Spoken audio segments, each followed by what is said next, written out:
Join our knowledgeable hosts as they dive into the captivating universe of comic books, movies, TV shows, and pop culture. Get ready for vibrant discussions and a shared enthusiasm for all things superhero and beyond. A comic podcast straight from the panels. This is Beyond the Capes.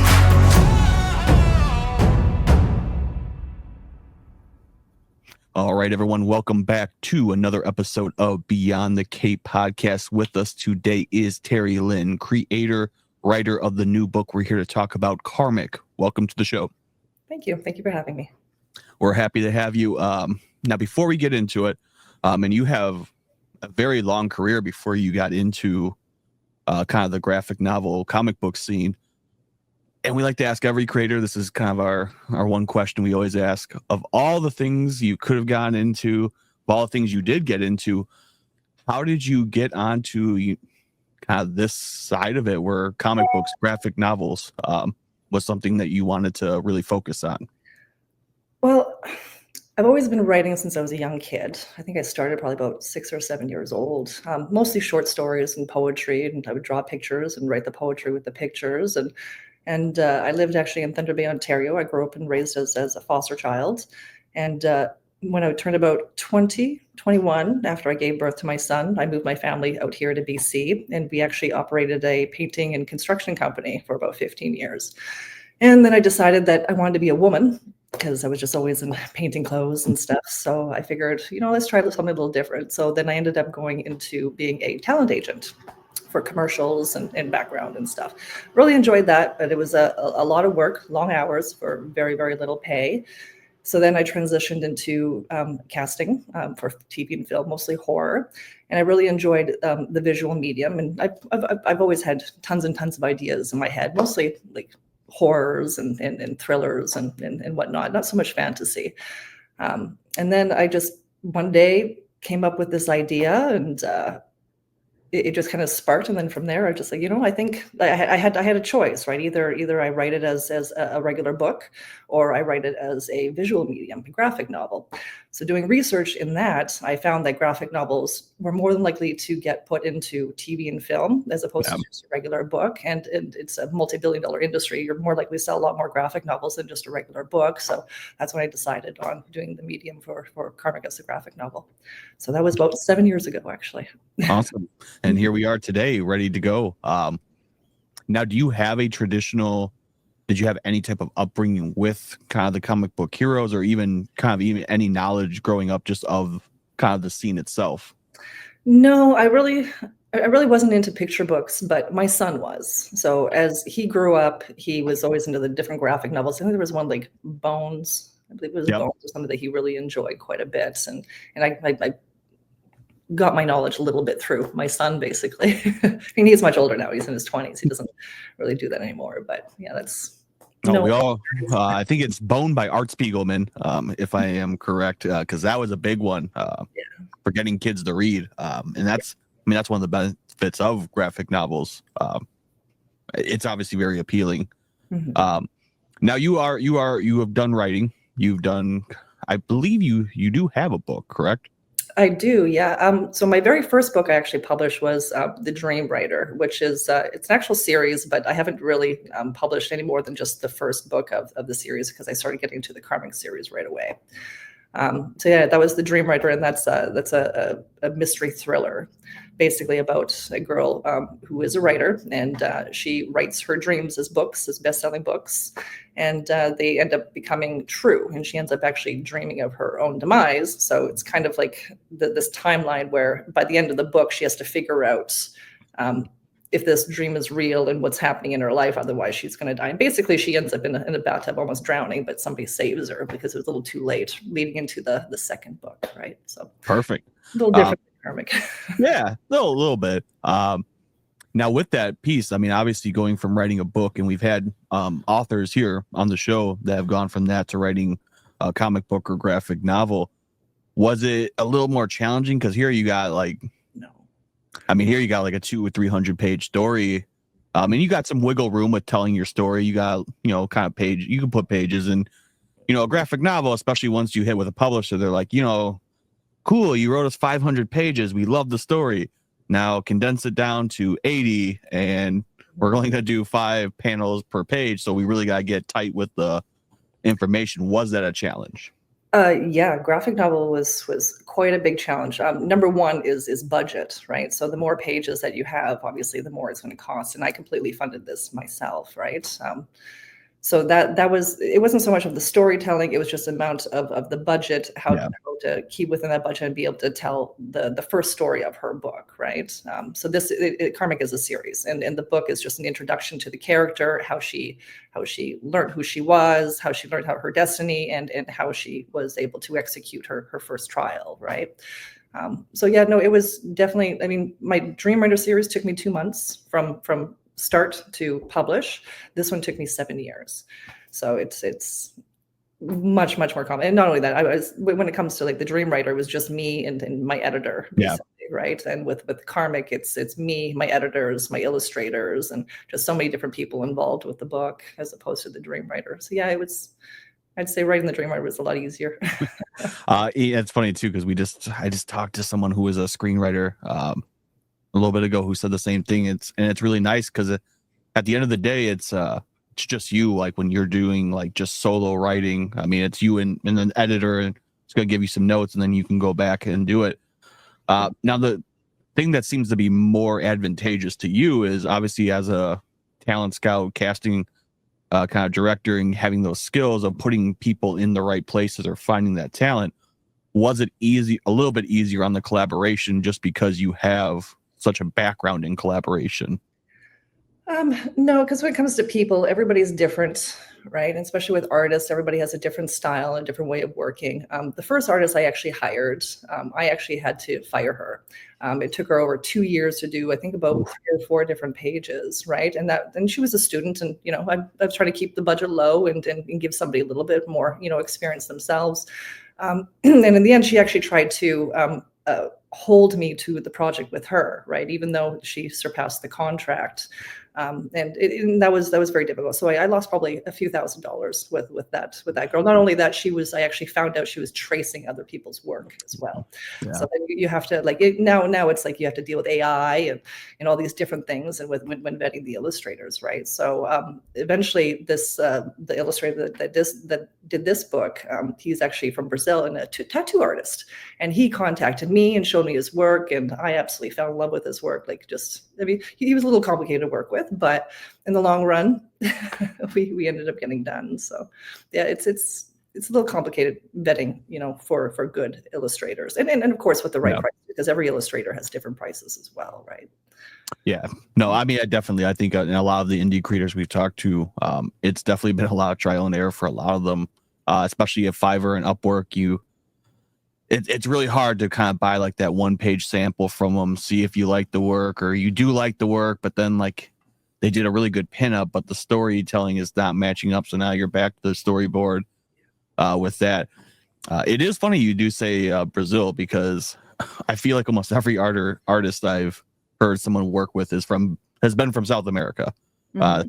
As I told everyone, that has to be the biggest talent pool of artists emerging in the past probably 3-4 years. Yeah. And with my illustrator, Alex, he's like I say, he was a tattoo artist, and the detail that he goes into and just the coloring and some of that, it just surpassed majority of the illustrators that I actually interviewed, right? I didn't go on Fiverr, and I didn't go on those places. I put an ad on my website and my Facebook pages and whatnot. So I didn't have the problems with Fiverr. I don't think I want to go through there, because I've heard some nightmare stories. There have been some stories, that is for sure. Now it's very hard too when you're kind of doing this all by you're putting your own money on the line. But is it also a little bit more freeing knowing that, you are putting your money on the line, so it's your project and you ultimately do have a lot more say versus trying to find a publisher that, obviously is going to give you some leeway, but they are going to have some more direction? Well, I chose self-publishing specifically so that I could maintain control of the idea. Yeah. Right? I didn't want somebody to come in and then tell me what my vision was. I wanted to be able to tell my vision, as it is. But the good thing is about the illustrators, I did leave a lot of the imagination up to them, how they wanted to tell the story. I mean, I did lay it out to them in a storyboard, but I left the imagination with the characters and how they want to place the characters on the page and that sort of thing. With of course some guidance from me, like how. Like I really wanted to be more artistic than anything, because I know a lot of people are complaining that graphic novels and comics all seem to be the same. So I wanted it to be much more artsy than the average comic book. I don't know if you know what I mean about that. Yeah, different style from what we're used to. Yeah. Because I tell a lot of people, you get used to Marvel and DC, you get used to a lot of hard lines, hard color, dark shadows, which is not bad. I mean, it's a traditional style. We all get used to it, but it's nice when someone tries to think, could I incorporate watercolor? Could I incorporate brush stroke or something like that? So definitely it seems like with the storyline, a different style of art is kind of appropriate.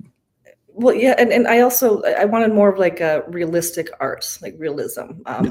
So a lot of the you look in their books, they look a cartoon, but I wanted more like that 3D effect, right? And I know that majority comic books and graphic novels don't do that because of the price range, right? Like, so I went and I spent more per page just to get those vibrant colors and that 3D effect, right? So it's going to be a little bit more detailed than the average graphic novel. Definitely. Now, obviously, the book's available for pre-order. What did it feel like? I mean, you spent so many years and money on getting your story told and getting this project up and running to actually get like that first book, like complete cover, background, all the pages are laid out. I always tell people that new glossy like look to the page it's like getting a new pair of shoes or whatnot. It's just everything's so fresh to it. How did it feel seeing that finally come to fruition and you have a solid piece of what you put so much of yourself into? Well, I was excited because I finally had a tangible asset in my hand, as opposed to just always talking about it and showing pages. I actually said, okay, you guys have heard me, deal with this for the past 7 years, and finally here it is, in my hand. So that was refreshing, but I was nervous as well, because I'm not sure how people will take it, because there's a lot of negativity out there and people have their own ideas and they want to formulate everything themselves, right? They don't really want to take into consideration that it's the author's imagination. So I was nervous, but I was definitely excited to actually be holding in my hands and having something tangible to sell. Definitely. No, and it always feels good probably to see the project finally come to life. I mean, and obviously you spent a decent amount of time doing that. Yeah. And I was just happy that my first order I ordered several books. They were all really good. I didn't have any printing problems or anything. So that's a big problem. Yes. Perfect. Now, obviously you said before, and when I looked through your bio, obviously you do have a lot of experience forecasting and work with thriller and horror, as you said. So what made you, after telling all these stories, decide, I do want to kind of go to the realm of fantasy to a degree, I guess I would call. It's a mix. Yeah, a little bit of a mix, but definitely fantasy. What made you decide not just, breaking out maybe another horror or something you're more kind of attuned with right away? Well, I'm still inclined to make a different volume, turning Karmic into that horror genre, right? Because she's just such a multifaceted character where I could just, she's just so expansive. I could do anything with her, right? The possibilities are endless. But I wanted to more focus on a younger audience, because you can teach them, right? And that's where if you want to stop bullying and you want to stop and have people to think of their actions before they go to the repercussions and whatnot, you want to start at a younger age. And I didn't want to go too young, because the concept of karma is actually quite complicated, especially when you start going into the religions and stuff. So I figured YA was more the target market for that. And it actually turns out that the men and women, both above 35, are more inclined to be interested in this, as opposed to the younger generation, which I found was kind of a little shocking, right? And men more so, believe it or not. The men seem to be more the audience for this particular avenue, right? No,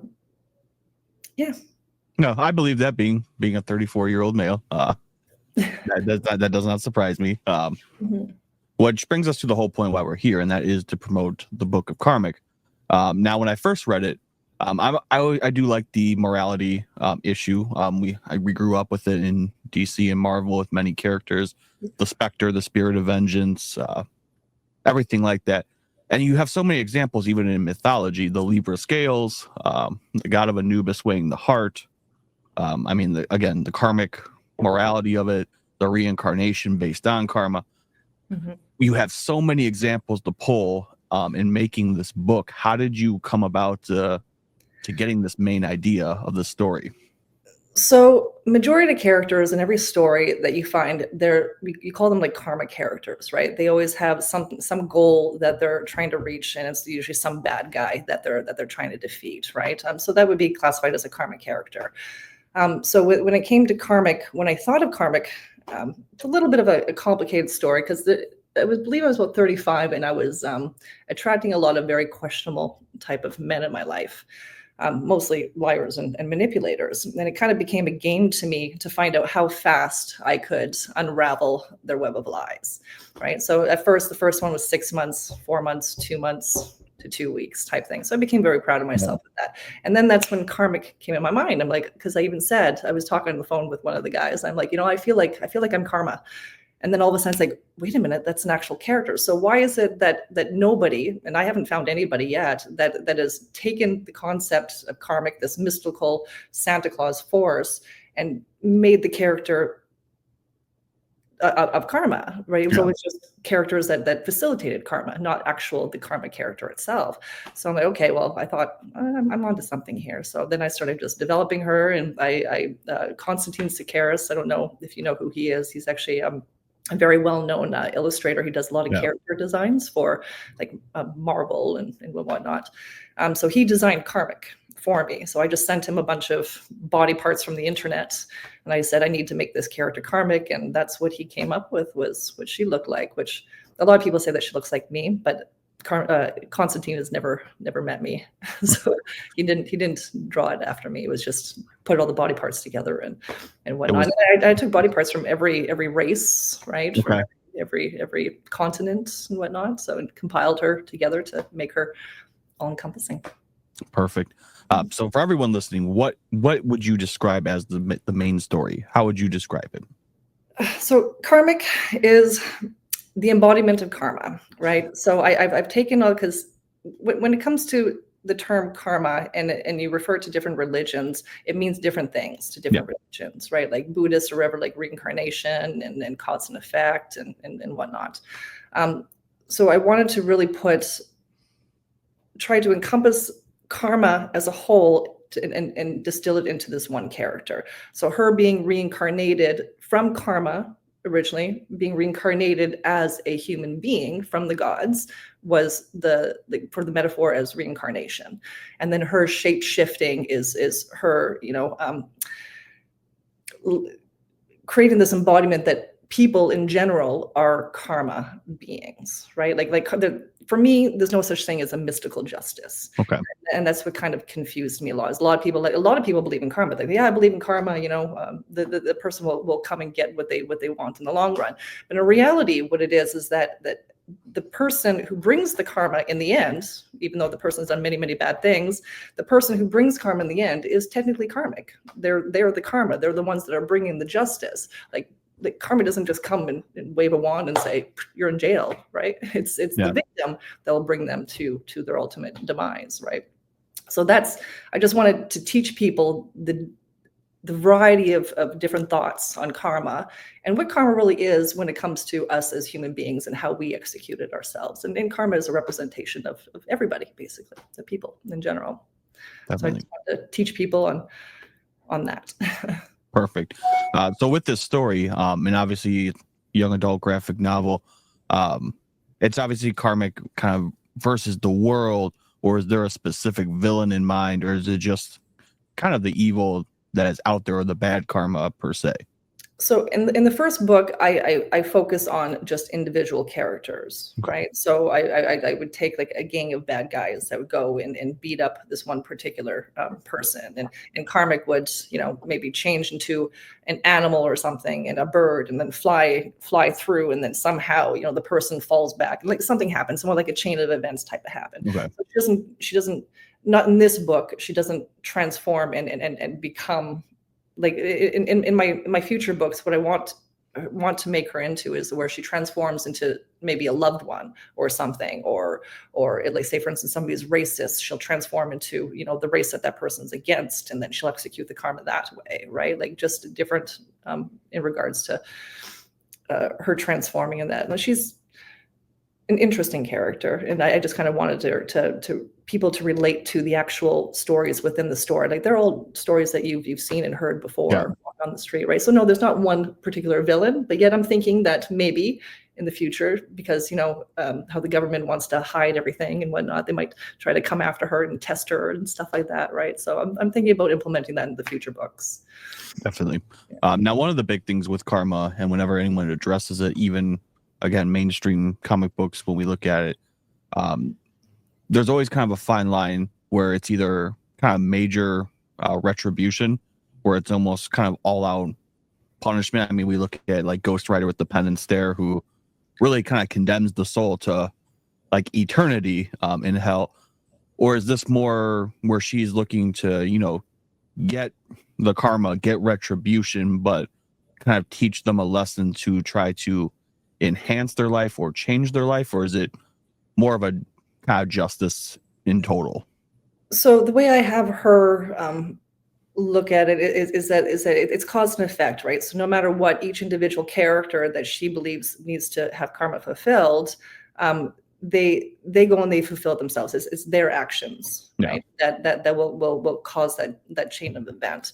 So what maybe in the future books, wherever it's not in this book, there's no redemption in this book. In this book, wherever the actions lead directly to mass arrests and stuff like that, right? But in the future books or wherever, hopefully there'll be redemptions where like maybe they could have a second thought, like, wait a minute, maybe I shouldn't do that, right? I was even actually thinking about maybe making the future books as like a choose your own adventure type thing, where the reader gets to choose which path that they want that character to take, and then of course the outcomes for each different path that they take, right?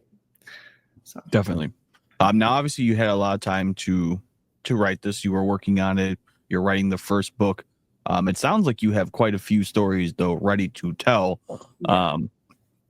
After this one comes out, and we kind of put it into the hands, get people reading it. Like, how far along would you say you are with how you want the arcs or the story to go? Oh, geez, I've got her whole life planned already. Perfect. She's already got children in my mind. So yeah, no, it's already planned. It's just about because it is YA, and karma can be very gruesome, or karma can be very gruesome, not karma, but karma in general. I have to really think carefully as to what stories and how I'm going to tell them that is going to appeal to the YA, but then obviously not be violent or put ideas in other people's heads. I have to be very careful with how it is that I tell the story, right? When it comes to YA. I mean, if I was doing, Karmic as a thriller or a horror, she goes and, cuts people's heads off or something for judgment, that's a different story. I can go all out. But when it comes to YA, I have to be very careful with what stories that I do sell. Like even in book one, there's like a little bit of violence, just because, people doing bad things are usually, there's some sort of violence in it. So that was really hard to, to make it so that it still sticks within like the genre, the market of the genre. Definitely. Now with this line, and as you do these books, is it something in your storyline where you would like to maybe have this young adult line, tell this story that you've obviously planned out way into the future and you're ready to go? Do you see yourself maybe doing a branch of where you do want to explore maybe a darker side or just even a different side as you've written these books? Yeah, no, my mind tends to go more towards thriller and horror, right? It definitely does. So to keep it on track, just for fantasy or whatever. It's a little harder for me. So I would love to, take this character. At the same time, I don't want to ruin the brand in the market, right? So I have to try to figure out, maybe in the future, maybe a couple of years from now, whatever, how I would want to tell this. Or I might have to develop a whole different, male version or something of Karmic, right? Excuse me. To be able to have a more darker storyline. But yeah, I would love to, because I mean, there's a lot of things I can tell with Karmic. I mean, she's, like I said, definitely very multifaceted. Yeah. Which brings me to the next question, which is always a difficult one when you have a character like this. And I usually have to ask this question to anyone. I mean, Karma is, as a person, is really unstoppable. I mean, it's going to happen. I mean, that's the law of nature, law of science. No matter what you look at, that's just cause and effect, as you said. It's going to happen. How it happens, when it happens, to what degree it happens is always kind of the question that comes into play. Was it difficult at any point to write a character that is, I don't want to say all powerful, but I mean, they are the embodiment of kind of the all powerful or fate of the universe itself? Yeah, she's kind of akin to like God itself, right? A lot of people say karma, but in reality, or whatever, when they're thinking about that, like even with, I believe it's in Hinduism or Sikhism, one of the two, where karma is actually God, right? Where that's the only person that's able to judge you, not some other mystical force, right? So yeah, no, it was especially developing the character from when it's born, because I do make her into, she has to be born, the seed has to be planted, and she has to grow up, right? So trying to create that omnipotent character that doesn't know who she is until the time is right? That was a little complicated, and that's where I start bringing the religions and the gods and stuff like that actually believe in karma, right? They're different definitions of karma, that is, and bring that into the story. So I mean, but at the same time, remember, it's a lot more freeing because there's just so many possibilities when it comes to a character like that, right? Yeah. Now, when making a book like this, obviously making it young adult, when you tell the story, I'm assuming you want to kind of have her go through that adolescence, because you do want your audience itself to feel like they are in kind of that story itself, or they've been maybe put in that position, or know a situation similar to that. Was there any difficulty in writing kind of from that perspective? Like, what would a 13 or 15-year-old do in this situation if they found out that they are this person with these powers or this responsibility, essentially, and navigating kind of both lives? Yeah, so I tried to keep her as human as possible in the beginning. So I basically just kind of reflected on my own childhood. In keeping her, human. She does go through a transformation that gets her bullied and whatnot. And I know that all teenagers around this age, we all go through transformations, whether it's a lot of zits or puberty or whatever, right? Like we go through those transformations. So I try to keep true to that, but her transformations is a little different, right? Where she actually ends up morphing into a different character. Like people think that she's a werewolf or has a disease or whatever. So how kids are like, oh, get away from me, you're disease type thing. And meanwhile, they don't know that she is this goddess type character, and neither does she. She doesn't know that either, and which forces her to alienate herself from actual human beings, right? Just because of the bullying, and she doesn't know what to do with herself because her body is morphing, right? So that's the transition. So for me, that was easy because all kids go through a transformation. It was just about telling it metaphorically, I guess. Yeah, no, I mean, I think it resonates. I mean, I think we can all go back to, Spider-Man, I think, is the biggest one. No one at 12 years old can relate to Bruce Wayne, millionaire philanthropist who has all the money. I mean, I can relate to Peter Parker, who gets picked on or has to get a job because he has no money. Life keeps beating him down, but he keeps getting up. And obviously, young adult, I mean, that's the key, is giving them that hope that, everything is okay, or this will be okay. This almost kind of, I guess, the hope of like everything is going to be all right. Yeah, like that people have more power than they think, right? Yeah. And that's what I find a lot of, because a lot of my readers are young and they've been bullied, right? So it kind of gives them a little hope. And I mean, I think everybody's been bullied at some point. Yeah, for sure. Like either you're the bully or you're the victim turned bully or whatever it is. So I find that a lot of them are very insecure, and they need that not hope, but they need that confidence Yeah. in themselves that they'll be able to execute. And I think a lot of times it could be because they don't have, the support around them to be able to execute those things, or they don't feel confident in themselves that they'll be able to execute these things. So that's why I kind of want to bring that. I call them karma sidekicks or karma warriors, right? You bring that out in the individual. So, and that's the only way that bad things are going to stop happening, is if people actually stand up for themselves, as opposed to like, oh, somebody else can deal with that later, right? Karma will get to them later. But in reality, you're just allowing them to create more victims, right? And to create more mental illness and more problems in the world, right? So if we just take it upon ourselves and say, okay, no, this ends here with me. And then I mean, it's a lot of work to be a karmic character. By like no stretch of the word, it's a lot of work. You actually have to stand up for yourself. You have to put through especially if, like, say, for instance, you want to take somebody to court, you have to develop the court papers and whatnot. It's a lot of work.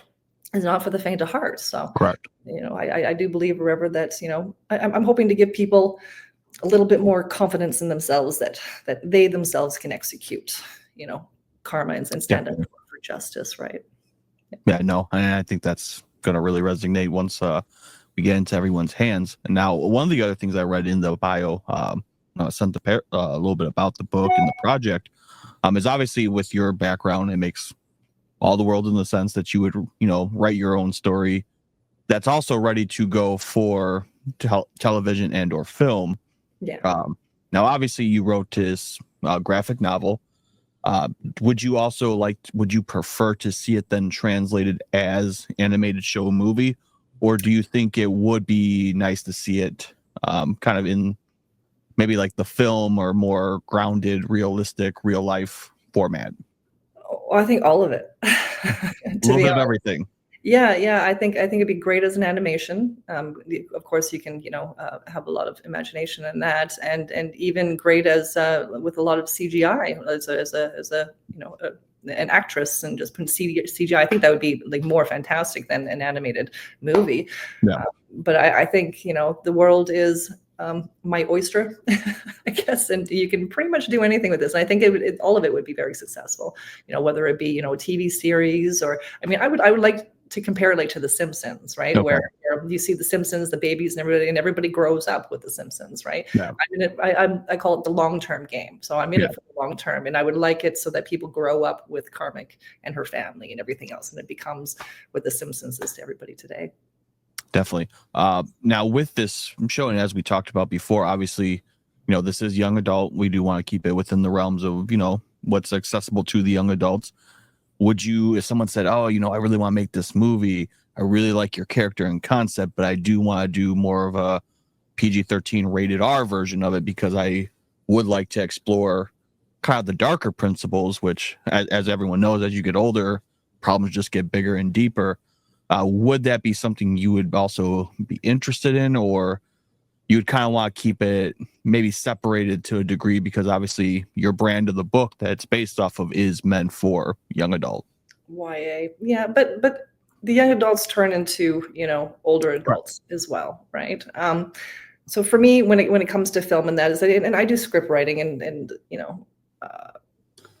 the only thing is that when it comes to Karmic, I don't actually really want to write the script. I don't want to do any of that stuff myself. So my long-term goal is to basically license it out.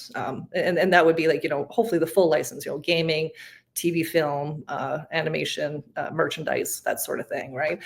To license that all out and just give them free reign with, of course, a couple simple rules that doesn't turn into horror, right? Stay within true of the character, not necessarily of, the market, but of the character, right? And I mean, like, as much as I would love to see her as a horror, I think whoever is willing to stay within, the boundaries of the market and the genre, I more than likely license it to them than I would to somebody who says they want to do like a horror movie. But at the same time, if I'm licensing them and I'm giving them full creative control over it, I really have no say in that. And I would just maybe separate the book from the TV series at some point.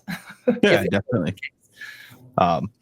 Now, a couple fun questions before we get to kind of the information of where we can find this book and when it'll be available. Is obviously when you deal with karma and you deal with these different religions and kind of these different forces. In your storyline or writing in the future, is it tempting at some point, or maybe you already have, having the physical embodiment of peace or of forgiveness or of vengeance or of these different cosmic forces that are similar to karma, if not maybe opposed to karma, or forces that technically enrich karma to a good or bad balance per se? So you mean like taking how I took the embodiment of karma and put it into a physical form, taking the embodiment of Yeah, kind of like a different cosmic force, like I said, like peace or hope or something, or even on the opposite scale of vengeance, anger, or hatred, like making a different. so kind of like the show Sandman. Yeah, very similar. Very similar. Yeah, actually, Sandman was very much an inspiration for Okay. me when it came to the character Karmic, and I would absolutely love to do that. The only thing is, I just don't want to infringe on these other Of course. storytellers, right? So again, I'd have to be very careful when it comes to that. But that's a good idea. That's a possibility for sure, to turn different characters out. I mean, but right now, I just want to focus on Karmic, and then For sure. as she gets lonely, she gets a boyfriend and children, and and then maybe after that might venture out into these other different characters. But so far, I think when it comes to those type of characters, I think these other storytellers are doing a good job with educating people on stuff like that, right? Turning them into physical characters, right? Yeah, Definitely. Now with this character, one of the things that I am interested about what you said is I feel like a lot of people make a young adult they make this graphic novel, they make this series. Obviously you want to keep writing, especially when you really love a character and you've grown attached to it and you want to tell the story. So I call it is similar to The Simpsons. It's like the Bart Simpson effect. They just don't ever age. Magically they go on a million adventures, but they never seem to age. It does seem that you do have intentions of her, getting into adulthood at some point in your storyline. Was that hard to write for, or was that just easy for you? Because obviously the goal of having a young person is watching them grow and mature, and I wouldn't say grow more powerful, but grow more confident in who they are. Yeah. So when it comes to like her character arc, I guess you want to call it, where she starts off as a sweet innocent girl and then turns into the karma. I don't want to swear, karma, BAT. Yeah. Um, it's it's not really complicated. It's kind of the character arc itself or whatever. For her, is kind of simple because of course I bring her into like her being a baby, but I don't really describe too much about her being a baby, and I bring her into adolescence. Yeah. Describe too much about her being in adolescence, just a little bit, and then all of a sudden she's 28 years old. So I do feel that 28 would be her, like I don't feel that she's a character that would age to 80 type thing, right? I feel like she is a character that would stay 28 forever kind of thing. Okay. What's that store called? 21 Forever. Yeah. I should have probably made her 21, but I made her 28.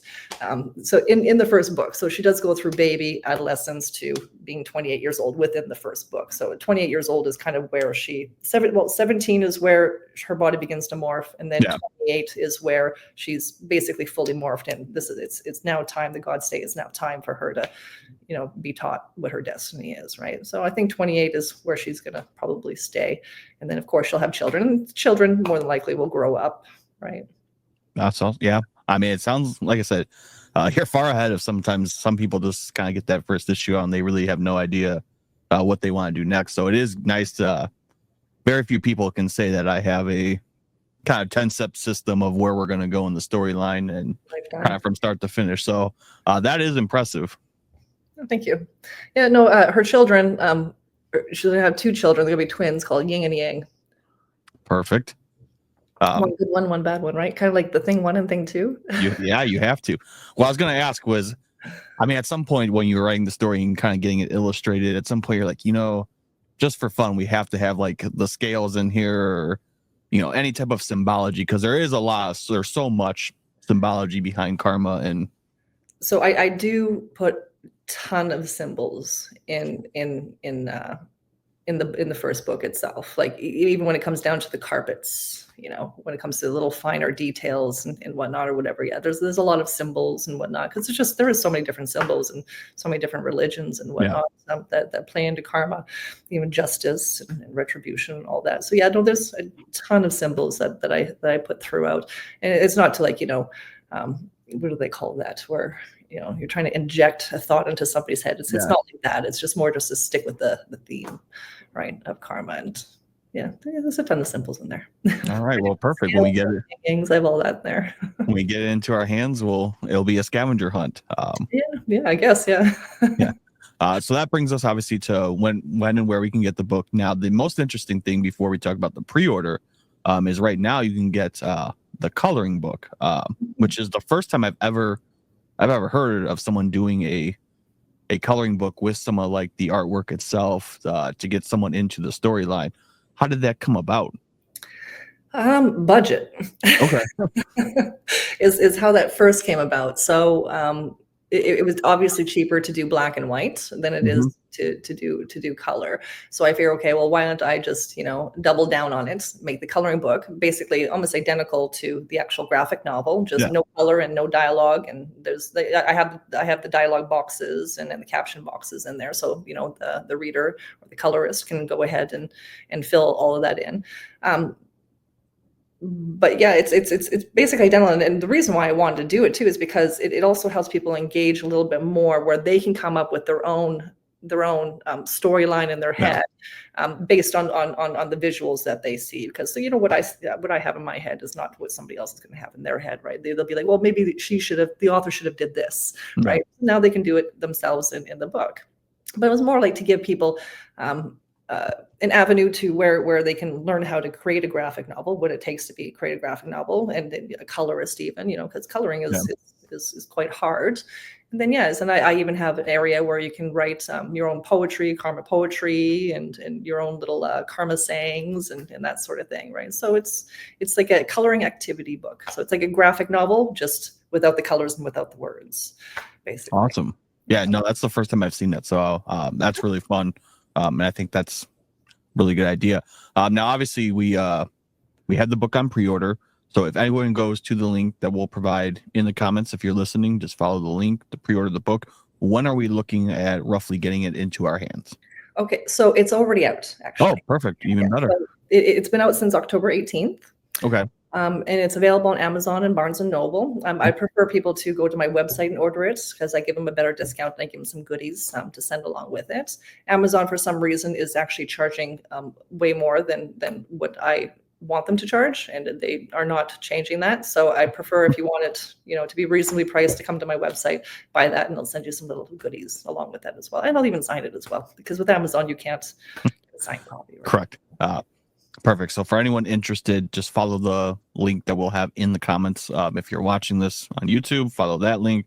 If you see this on Instagram, follow that link. And for everyone that is interested in keeping up with you, seeing where the story goes, seeing where we're at with the next step of it, or just any random thoughts about maybe the next book or everything, where's the best place to follow you?